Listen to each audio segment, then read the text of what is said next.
C'est une cérémonie riche en couleurs et en péripéties qui se déroule dans cette salle pleine comme un œuf, remplie par les cadres et agents de l'Organisation pour l'équipement Banana Kinshasa, encore en activité, mais aussi par les 20 fonctionnaires mis à la retraite après plusieurs années de bons et loyaux services rendus à cet établissement public sous tutelle du ministère des Transports, voie des communications et du désenclavement, mais aussi et surtout à la nation congolaise. Circonscrivant cette cérémonie, les chefs de l'exécutif provincial du Congo central, Dr Guy Bandolongidi, salue la bravoure et l'abnégation de ces 20 ex-fonctionnaires de l'OEBK mis à la retraite, car, dit-il, le départ à la retraite constitue le début d'une nouvelle carrière. C'est bien avant de rendre un vibrant hommage au chef de l'État Félix Antoine Tshisekedi Tshilombo qui, dans sa politique sociale, place l'homme au centre de tout intérêt.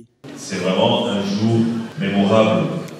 Et je pense ici pouvoir rappeler à tous les fonctionnaires et les agents qui travaillent à l'OEBK d'être fiers de pouvoir travailler pour cette institution. Parce que sans votre travail, sans votre implication, on ne pourra pas maintenir ce bel ouvrage.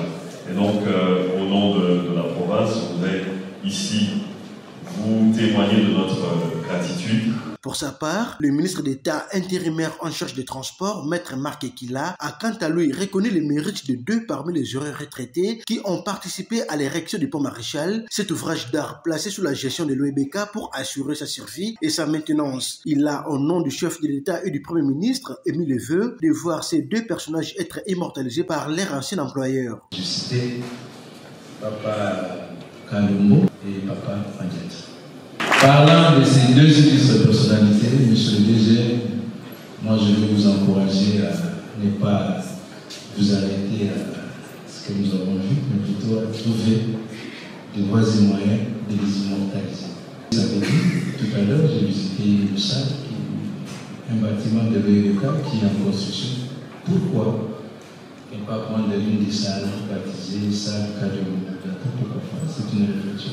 Auparavant, le directeur général de l'OEBK, Jean-Claude Mavambou, à plusieurs reprises n'a su retenir ses larmes, signe de la douleur des séparations entre lui et ses anciens collaborateurs, au nombre desquels son comité de gestion et lui-même ont retenu les deux pionniers du pont Maréchal en qualité de consultants sous les ovations de l'assistance. C'est entre les mains du ministre d'État intérimaire en charge des transports, voie des communications et du désenclavement, Maître Marc Ekila, du gouverneur du Congo central, Dr Guy Bandolongidi, et du speaker de l'Assemblée provinciale, Jean-Claude Vumbalozamba, que les 20 pensionnés ont reçu leur brevet de fidélité qui sanctionne la fin de leur carrière professionnelle à l'OEBK.